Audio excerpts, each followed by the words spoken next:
of what I normally show. In a 60-day session, you see kind of a high number of bills. You see most of those come in the House. And something like, when we look at the numbers from VPAP, the Virginia Public Access Project.org, if you're not familiar with that, they're constantly updating their website and providing really great information. I was there yesterday looking at some of the new stuff they've done, and it's really fascinating. You can look at the whole makeup of the General Assembly, and you can look at it by gender and education level. You can go into education level, and you can see whether they went to a state school or a private school. I mean, they are kind of doing a good job of making sure you kind of know who is representing you. So, but they always have good infographics.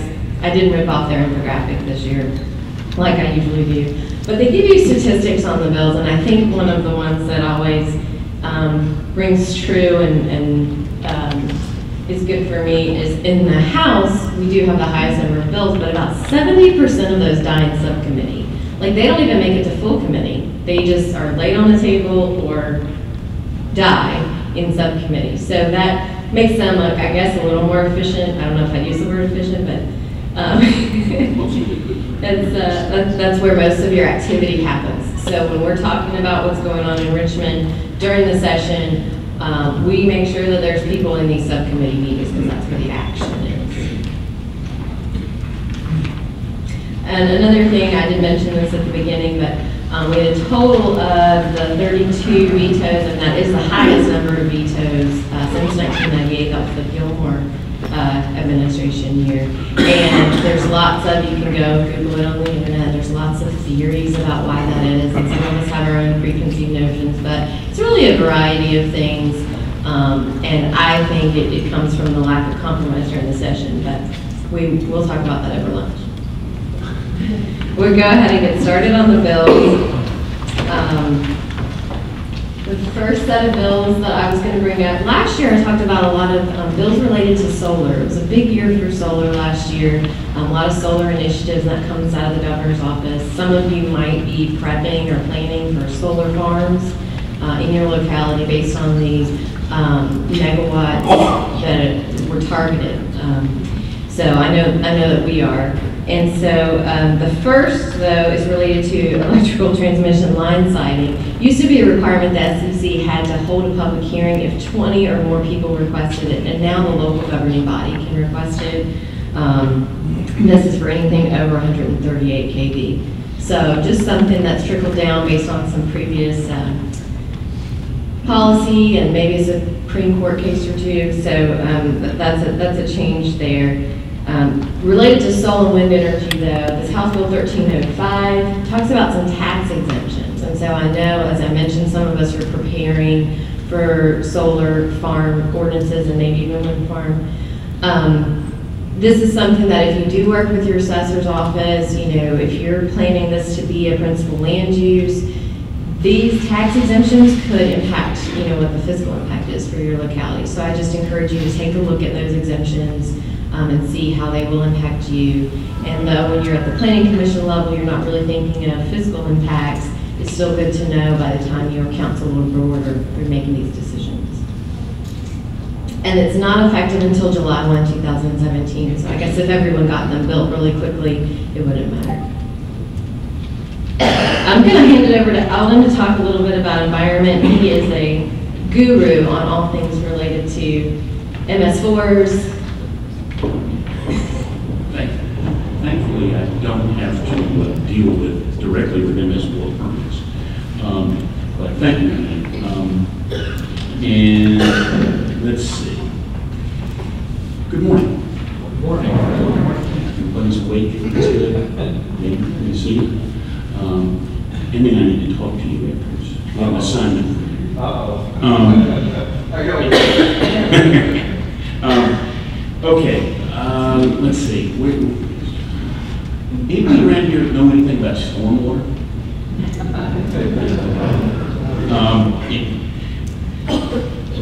The first bill, HB 438, was to bring the final element into trading relative to the Chesapeake Bay TMDL. Chesapeake Bay TMDL deals with nutrients, which are your phosphorus, and nitrogen, and sediment. And nitrogen and phosphorus have been part of the trading scheme for a number of years, and relative to point source, it's a pretty well-developed market. Non-point is authorized, that one's still emerging, stay tuned. But what was done this year is the Assembly said, okay, we've got enough experience with trading the nutrients, let's start trying to figure out how to deal with sediment. And why is sediment important? Because one of your measures on the wastewater treatment plants is total suspended solids. And that is the metric that can be used in the trading. So DEQ will be developing that new aspect. And this was your VAMWA, the Municipal Wastewater Association, was behind this bill. So this really is a local government-driven piece of legislation. The next one, 448, was really just a further refinement of the program, and it gets really down into the minutia of just some broadened authority. This is one area where local government is actually seeing greater authority, and usually we're under the attack of limiting our authority. Well, the problem is so, fill in the blank, big, that the state can't do it all by itself. It's got to depend on local government, and where they can force you, they're going to force you. Where they're going to coerce you, they're going to coerce you. Where they're going to empower you, they get the opportunity to empower you, they're going to empower you, and some of these are about empowerment. And the next one, which I thought was a real nice step forward, it deals with living shorelines. Living shorelines are a great technique for water quality improvement, but there really aren't many incentives. And this bill gives local government permission to offer a tax break to a landowner if they're going to install a living shoreline. And so it empowers incentives in the marketplace. The key is going to be the bigger empowerment. Does the Chesapeake Bay model properly recognize that BMP? I'm not so sure about that, and that's something we're going to have to answer. The Chesapeake Bay model is going to be revised in 2017, and so we're working, many of us are working with Virginia DEQ, Virginia Department of Forestry. They're actively involved in this discussion, and EPA in trying to enhance the model to recognize more practices, which will give further incentive. And let me just talk for a moment about that. How many of you live outside the Chesapeake Bay Basin? I'm so sorry. You guys are subject to all this stuff because of those of us who have to deal with it, who live inside Bay Basin. And the issue's been presented to the Assembly. Maybe there should be different rules, and the Assembly has not been willing to go there. And that battle has been lost on a couple of occasions, and I don't know that it's going to get revisited anytime soon. So sorry, guys. But the big stormwater bill this year, HB 1250, was the culmination of really years of work to try to align the erosion and sediment control, the stormwater management, and Chesapeake Bay Preservation Act, so that they work together. All of those things have been done over the last 20 years iteratively and in separate silos. And when the last round of changes to stormwater were being implemented, it became painfully obvious that the things that local government was having to do for E&S sometimes ran directly afoul of what they were told they had to do on stormwater. This bill fixes the vast majority of that. And it was a long, arduous, contentious process. There was a stakeholder advisory group that DEQ pulled together for a year that had day-long, lively discussions, probably 8 to 10 times, and it was painful. There was one outstanding issue that could not get resolved. How many of you are small, rural Chesapeake Bay localities east of 95? You live in the donut hole, which is the one outstanding issue that hasn't been resolved. Delegate Hodges, who is a relatively junior member of of the Assembly, took the place of Harvey Morgan, who was very active in these types of issues, and he stepped right in. Interesting thing is both pharmacists. But he has become very knowledgeable on these subjects, and he has pushed hard, and he is working. The legislature approved him leading a work group that is being supported by VIMS and William & Mary, and to try to solve that one remaining issue. I really think, by and large, everything else has been done. You're not going to see any other major legislation on stormwater for a number of years. We may find that there's some tweaks that are necessary. It's kind of like those tweaks to the training program, but I think we've scaled the major mountains there. So stay tuned on the donut hole. Keith, Delegate Hodges is determined to succeed. He's got good support out of Lloyd Hoagland and Elizabeth Andrews at William & Mary. They are the staff support assigned, and they support also the recurrent flooding working group. So you've got some very knowledgeable people that really understand the federal rules and state rules. Let's see, recurrent flooding, that kind of takes me to House Bill 903. You don't see it on here, but that's what's being referred to. What's happened this year, it's now coastal flooding, not just recurrent. And that bill designates the Commonwealth Center for Recurrent Flooding Resiliency, which is housed jointly at Old Dominion, VIMS, and the College of William & Mary. Oh, yeah. Thank you. See, I couldn't do this without her.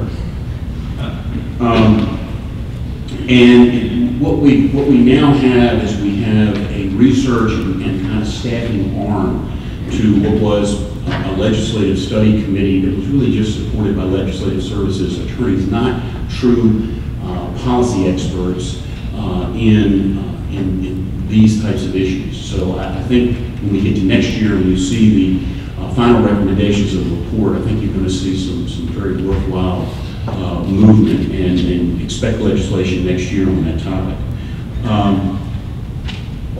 Let me take a step back to the previous topic of nutrient trading. There's a word, and the word is credit, that is used in the code and in water quality speak two different ways. And if you're in conversations and you're not careful and you understand which way it's being used, you can get really confused. There's what I like to call big C credit. That's the marketplace. I'm trading, X pounds of nitrogen because my wastewater treatment plant, we're expanding it, and it's going to be 2 years before our construction is finished. We're not quite able to meet our loading requirements on nitrogen, but David's is been totally upgraded and has extra capacity, and so on a temporary basis, on a year-to-year basis, I'm buying some nitrogen credits from you. That's the big C trading credit. Then you hear, oh, we're getting credit for how much we're removing through our BMP practices. That's little c credit. That is not a trade. That is an acknowledgement of progress towards your obligations under either a permit or some contractual arrangement you have to reduce pollution. And don't be afraid if you're in a conversation and somebody's using the word credit, say, okay, wait a minute, what kind of credit are you talking about? Because often those get confused. And I wish we had in the code not used the little c credit and come up with a different term. But that was one of the issues that got talked about in the working group, but it wasn't a monumental issue, but it causes confusion. So I just add that piece of minutia for you. Okay, let's go on to one side second. Yes.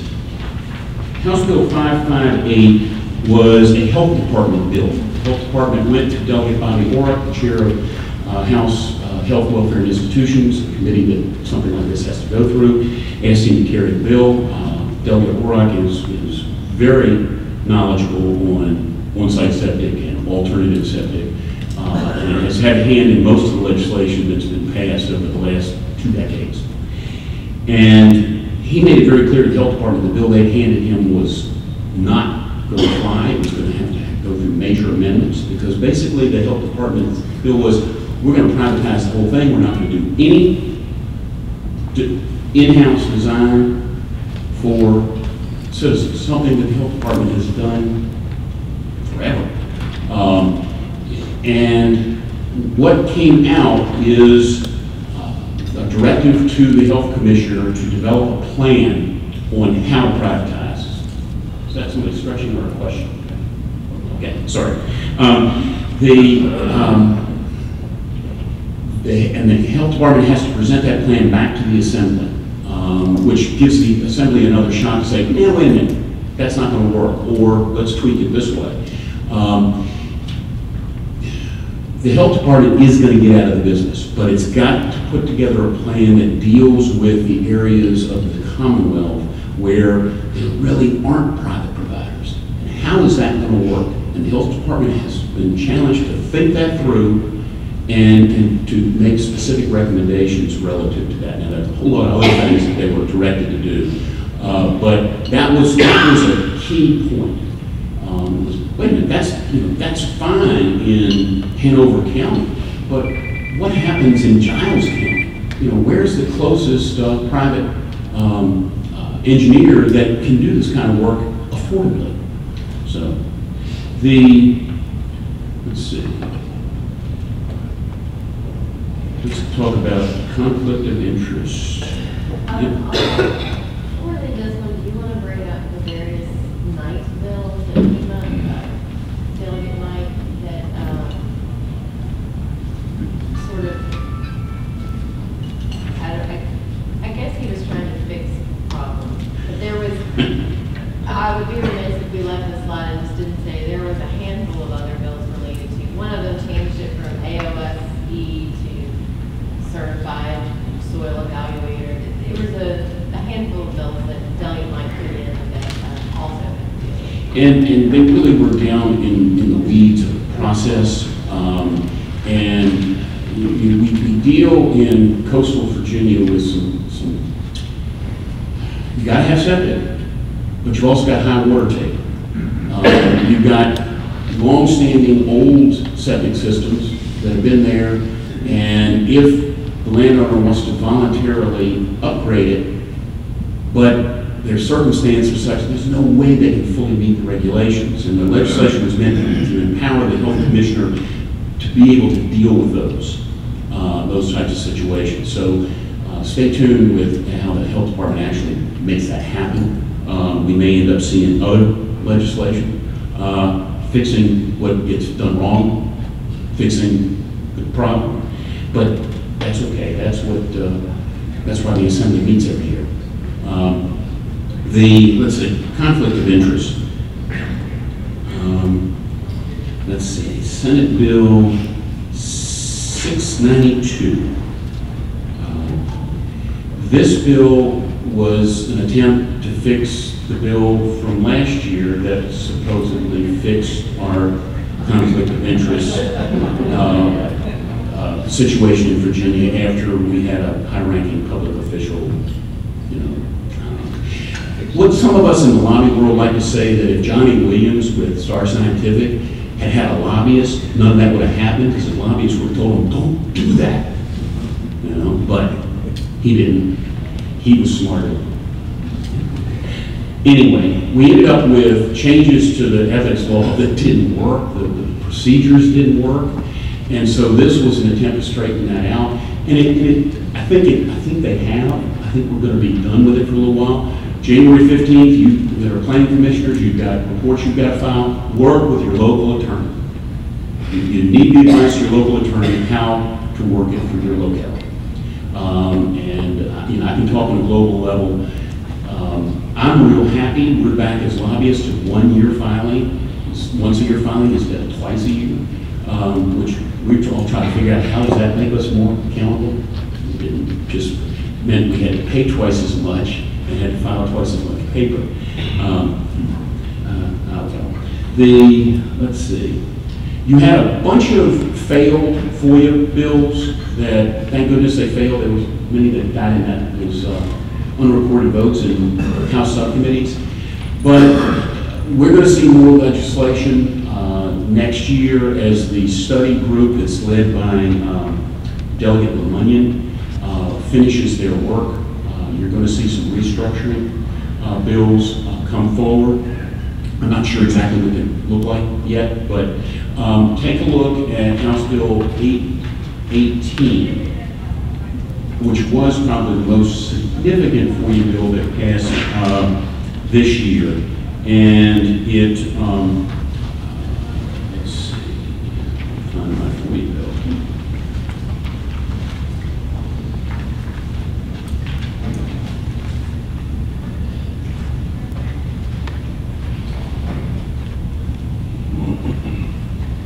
Each locality will now have to designate a chief FOIA officer or officers, and they will have to receive specific training each year.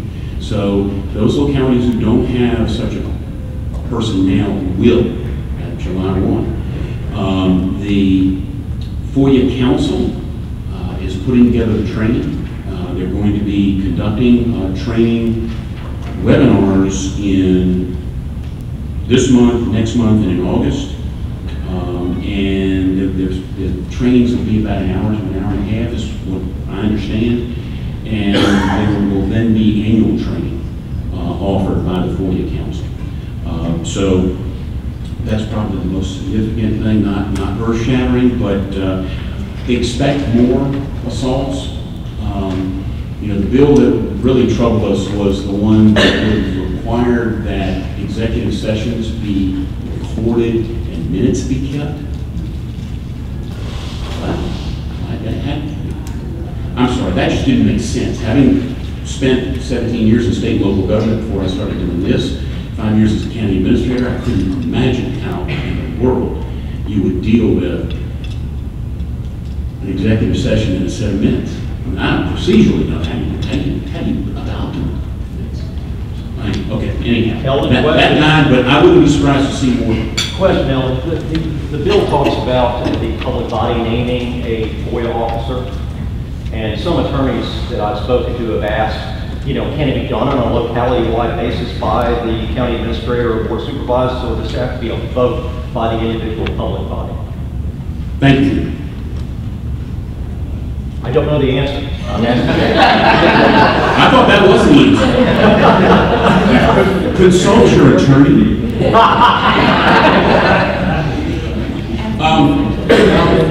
Yes, Mike. Also, if you would please, with Senate Bill 692, as you say, it's designed to remedy the defects or gaps promulgated last year at this time.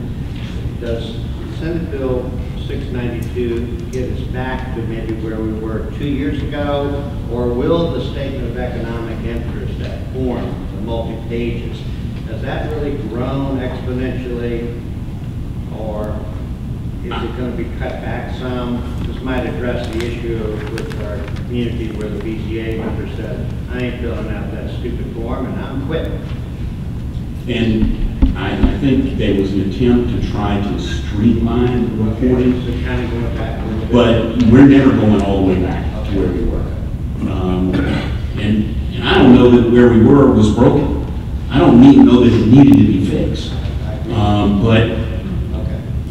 Thank you. somebody thought it did. Back on 818, is that for all public bodies? So like a planning district commission, would that apply to us as well? That's another good question. You know, I'm not sure. Okay. I would say better to be safe than sorry. Consult the FOIA council. You know, call up Maria Everett, Legislative Services. You know, I would find whatever she tells you. It's the path you should do. But that's a good question. Yes. I understand too that your FOIA officer can be held personally liable for any failure to comply with his act. Is that correct? I don't think personally liable, but I think it depends on the degree. Okay, you've had, let's see, roll back a decade and a half, maybe 2 decades ago, when the city of Fredericksburg incoming council members had all got together and talked about what they were going to do when they took office, and the Freelance Star sued, and there were $10,000 fines levied. The city paid it. You know, so I don't believe there may have been an attempt on personal, and I may be Andrew, I may be wrong. The lawyer in the room may have to answer that one, but I think that's not the case, unless there's some gross, you know, I'm purposely telling you to do something that I know is in violation of law. With that, I think I'm going to turn it back over to Emily, and I'll be back later. I'm glad you're not able to answer your question.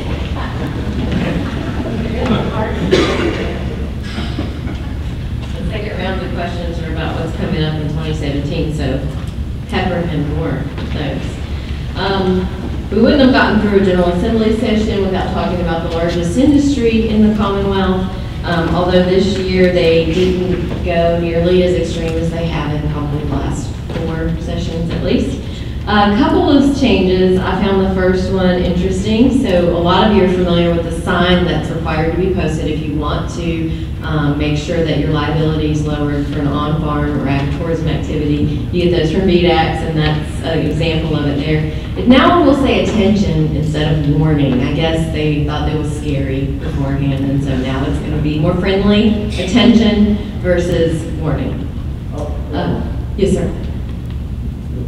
Whole crux of this sign is you may die on my farm. So why not warning instead of attention? Instead of going, hello, come on, let's go get run over by our bulls. And Sammy's got a few bulls on his farm. Attention or warning, you could get trampled.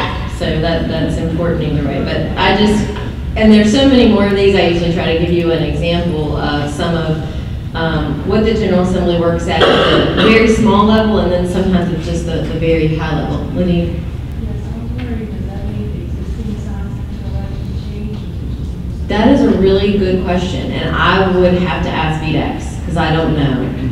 Repeat the question. Ladina asked if the existing signs would have to be changed, and the bill might speak to that. The bill does speak to it. It says until the sign deteriorates beyond. Until it deteriorates, it says. Current sign is not right.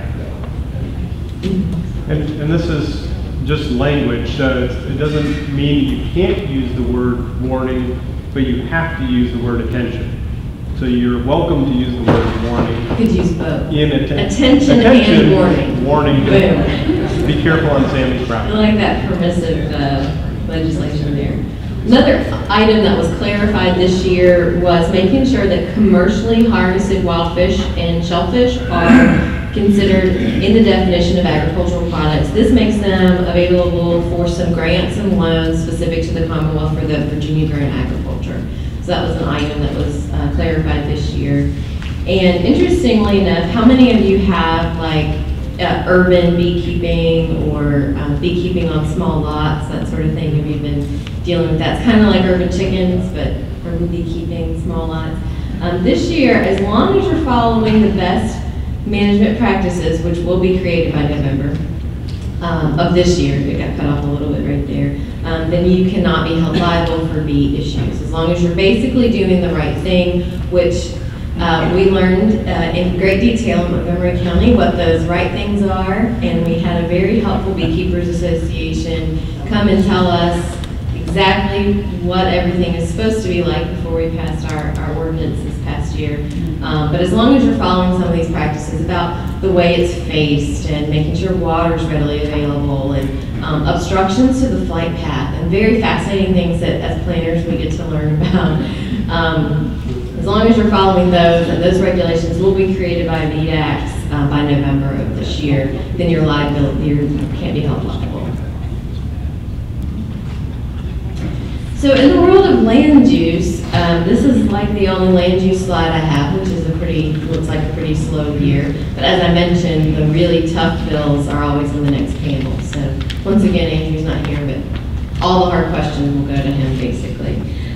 Interestingly enough, this House Bill 268 on land bank entities allows a local government or multiple local governments to create a land bank. And it goes in and talks about some very specifics, but it mentions that it's to target assisting vacant, abandoned, and tax delinquent properties. And so it's actually can be a new tool in the toolbox. And we don't get new tools from the General Assembly very frequently. So I see it as a positive thing, and we'll be interested to follow who takes advantage of this, and maybe that would be a great future presentation to show localities what they could do, either individually or working together using this new tool. And House Bill 367 is a pretty interesting bill, I have to say. I would definitely go and take a look at it. But the crux of it, which I tried to put in your notes here, is that if you have a non-conforming use and it's got a valid business license, and it's continuously operated there for 15 years and it's paid its taxes and had its valid license, if it comes in for a rezoning or an SUP, you can't charge them for that. Your application fee or the review fees or associated things along with the review. That's really fascinating. I haven't seen anything like that probably in the last at least 6 or 7 years I've been following it closely. But I'm sure in some locality, and you could be here, there was an example of someone who wanted to make their non-conforming use conforming, but the review fees and everything were just too onerous, and at some point they wouldn't call their General Assembly member, and came this bill. It'll just be interesting to see how many people use this, or, yes sir? So the question is, if the locality does not have a business license, does that legislation even apply? I'm not aware, but I would say, because it's very specific in the legislation, probably not. Would an interpretation say if you're legally, an upstanding business, does it meet the intent of that? Probably so. So I should say it depends, and you should ask your local attorney. But I see what you're getting at, because it's the same wherever. It is very specific. Yes, sir? I would just add an additional comment. The introduced version of this bill was rather interesting. It would have created, rather than waiving the license and pay taxes, it would have created a lawfully non-conforming use, as I understand it. It was definitely a lot different when it was first introduced, and had a lot of us scratching our heads, because some of these bills, just based on where some of the ands and thes and commas are, can be completely life-changing. And so when you first look at them, you think, oh, it's not a big deal, and then you're like, wait a minute, is this huge? Because when we worked several years ago on the shellfish legislation, which was originally, some of you might remember, intended to change the right to farm, which we don't like to touch right to farm. The biggest issue with that was related to existing non-conforming. And they wanted certain rights and abilities, and we had to say, your issue is not related to aquaculture, and your issue is not related to farming. Your issue is related to existing non-conforming. And you're not going to fix that in a quick and easy bill, even in a long bill. It's kind of like what happened this year with Proffers, or what happened last year with the BZA. You will completely pull the rug out from under what every locality bases a lot of our decisions on if you change how we look at non-conforming. And so I agree. I think when we first looked at that bill, we sort of, I called Eldon called Mark. We were sort of all over the place saying, is this a game changer? What does this mean? And how would it create, you had conforming, non-conforming, and then a third animal come into play. So could be something that gets built upon for next year. We don't know. I thought he was raising his hand to claim he was the locality. If you have an illegal that somehow had a business license because one department isn't talking to another department for that 15 years, does that make that illegal use a legal non-conforming use? So it's a non-conforming use for the district. The question is, if it's a non-conforming use for the district, but maybe your commissioner issued it a business license, would that still apply? Well, if it was illegal, if somebody just established it after the zoning was in place, it wasn't where the zoning changed it and became non-conforming at that point in time. But it was illegal at the time. They didn't have a zoning permit when they started, but they had a business license. They got a business license. Does it address that issue of it has to be a legal non-conforming use at that time? I think that is the intent, that it has to be legal non-conforming, but I would look over the bill and then just like if you don't issue business license in your locality, how does it impact? That could be another question for a local government attorney, specific to your locality, because that could be something that's interpreted different just past jurisdictional boundaries, which occasionally happens. Okay. Conditional zoning, Senate Bill 549, creates a new section in the code. And it really, as I mentioned earlier, turns proffers as we've known them on their heads. It goes in, there's so many definitions that are created here. They define on-site, off-site, they define unreasonable. And then what's really scary, I think, from a staff perspective, is this request or accept. So up until now, proffers have always been voluntary. Thank you, I'll accept these. And the language in this bill changes the way that's always been looked at up until this point. So I'm not going to talk about this a lot because Andrew's going to nail it later. But it's interesting to see what an unreasonable proffer is. You know, we all kind of have different ideas of what that sounds like. And for those of us who don't do cash proffers, you know, there's a maybe it could be a belief that, well, this doesn't really apply to us, it's not that big of a deal. But if you've done any of the webinars, I think the Local Attorneys Association did a really good webinar recently, and there's going to be more available. They really talk to you about, this changes how we talk to our applicants. And if you take it to a being very cautious level, the discussions I have at the table with an applicant, either before or during the review of an application, completely go away and become a, you submit me something in writing, I'll submit something to you in writing once I talk to my attorney about it.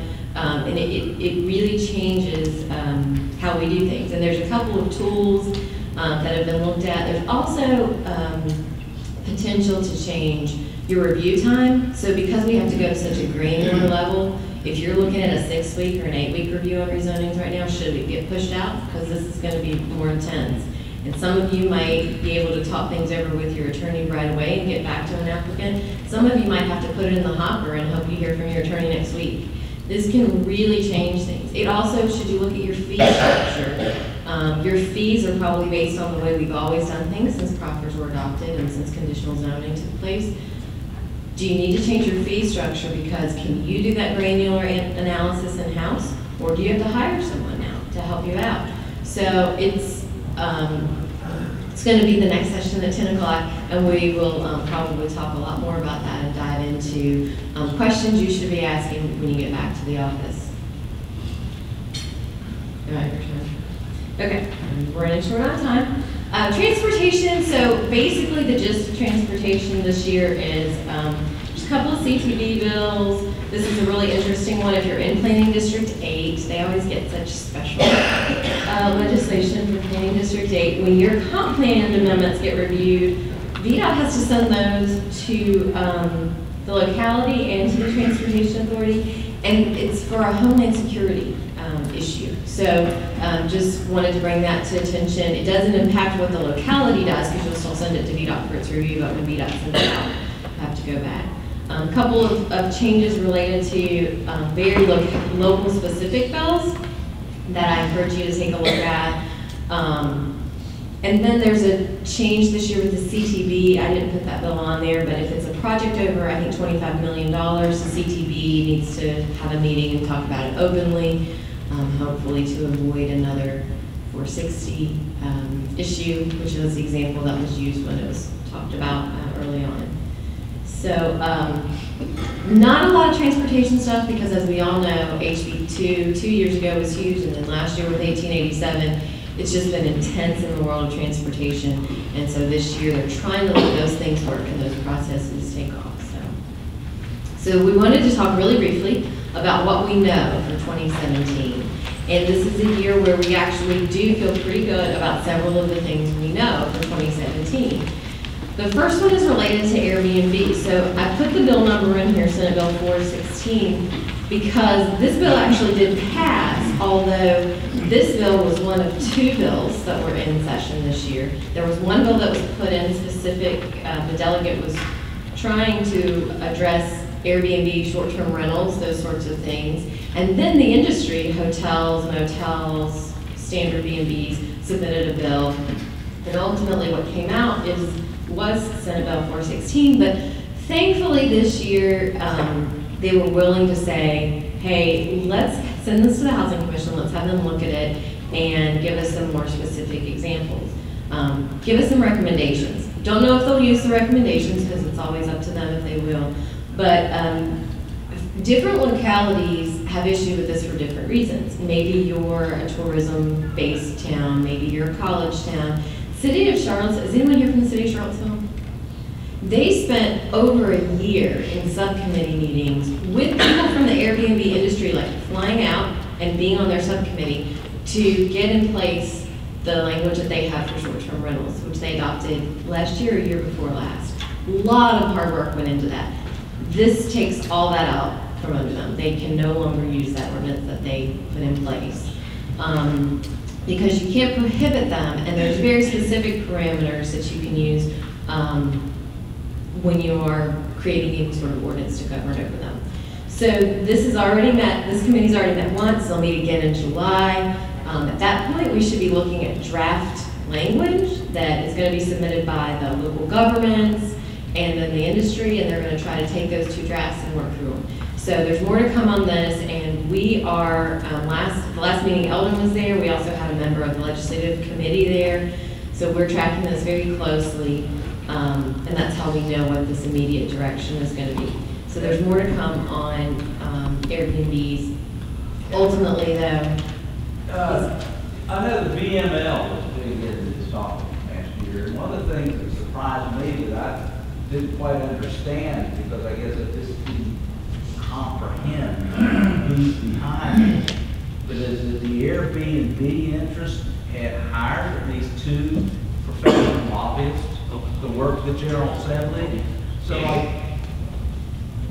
you know, what's going to come out of this? Are localities going to lose the ability to regulate what goes on some private properties where you've got the, you know, everybody thinks that B&Bs are so innocuous, but yet if under certain circumstances they become a real community blight, our local community. Art, it's a really good point that you bring up, because the very early version of the bill, so Delegate Peace's bill, which was based on the industry and sort of promoting the sharing economy, the early versions of his bill even went as far as to say, if you have covenants and restrictions within your subdivision that would make this, then they're null and void. I mean, it was very specific, and it was very, you know, we were just sort of processing it was very difficult because we're used to them taking away local authority in some respects, but you know, to really sort of step in as deeply as they did, this was a big game changer. There's other game changers associated with the bill that we had a lot of questions about from a local government perspective. Enforcement is going to be nearly impossible.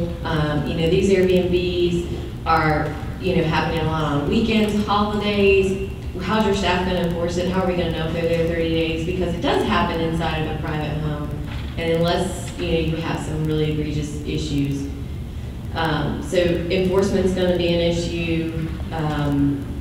The specific localities not having their control. The reason I will say, and I feel pretty good about this, Alden, let me know if you agree, but the reason that this didn't go through in general this year, I think, is because of all the specifics related to the taxation. Because how you get your transient, how you get that lodging tax was originally, it was sort of like, oh, well, they'll do it, just trust them. And then it was, then it was like, well, they're going to send everything to the state, and then don't worry, the state's going to send it to the locality. It was sort of this like, yeah, it made a lot of people anxious, and I think ultimately that I feel the taxation, not the local land use, but the taxation issue is what got this into a committee. Good. I had a question about that. We went through something a few years back, they had a college in our community, and they attempted to sway the town government to allow something just like this, and I'm curious about how the wording is, but that we have a crowding rule that not more than for unrelated, but they were literally looking to make student housing out of primary residences. I think that, so the question was about if you have a college in your town and you've got some student overcrowding and they try to do placements into single-family residential, how is that? That would be beyond the 30 days per year, so I don't think that this targets that. So I think if you've got legislation in place, it's probably still valid. But we have to move on to the other two quickly. Let me, and don't go away. Jonah is pulling out the shepherd's crook. You've got to get off the stage. A couple quick things. One, on that issue. For Airbnb, the bill was, we're going to agree to pay some taxes, but we want to be able to do it on our terms, not your terms. And no local control over land use. Okay, that was the original proposal. Of course, local government didn't like that, so those were two sides. The third side that came into the bill was the one that got us where we are, and that was the B&B and hotel industry that said, time out, we play by the rules, Airbnb's got to play by the rules too, this is not fair. And so you had a three-way battle. And let me tell you, when we get in a battle with the business sector, we being local government, more times than not we lose in the General Assembly, okay? And you can say that's good or bad or whatever, that's just a fact. But if there are three players and we can team up with one of the others, we're in great shape. So the industry was the nice white horse for us. Okay, the other two, and you're going to hear about North Virginia this afternoon. If it looks and smells like something that a few of us remember called the Regional Competitiveness Act, bingo, it's just a lot more flexible. But the statewide governance has not been worked out between the Assembly and the administration. And you're going to hear about that stuff this afternoon. Wireless, much like the Airbnb, it's in a big work group. 5G's got to be rolled out by industry if they're going to keep up with data demands, because 4G will collapse. And industry wants no local control. So we're all working that through. I don't know who the third party is that's going to help us in that one-on-one battle. But stay tuned, big stuff next year. Let me just conclude with an excerpt from a letter between two former members of the General Assembly. Our Assembly has long been in session correcting the mistakes of the previous and committing others for correction of the next. That was in 1788 from George Washington to James Madison.